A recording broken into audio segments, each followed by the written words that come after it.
sustainability to SR Steel, it means that we should sustain in our business in long term, so that we can generate more profit, we can do the social activities, and we can protect our environment also. That is foremost important for us. Being a steel maker, we know we have a pollution level higher than many other industries, but then we have to control it and we have to sustain our business, so that we comply with all the government norms, and at the same time we make our profits also.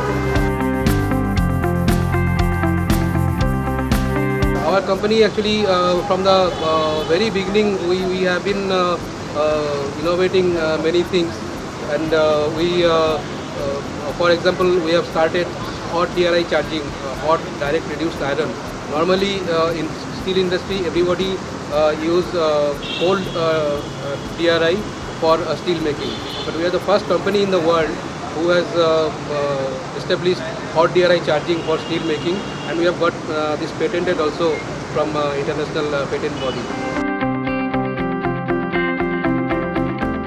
We have recently we are facing challenges regarding fuel. Our Hazira unit, which is 10 million ton per annum capacity, it was purely based on natural gas as the fuel.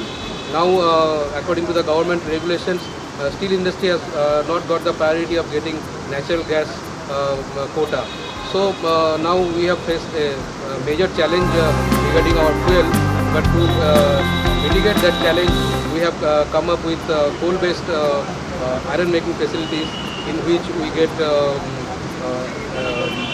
gases, byproduct gases also, which can be used to replace natural gas as well in our facilities.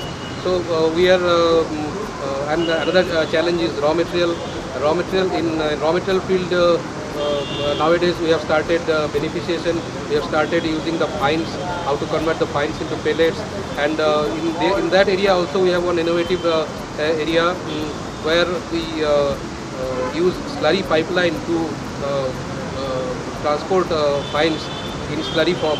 That is also implemented in India for the first time, and now we are well positioned to mitigate these challenges.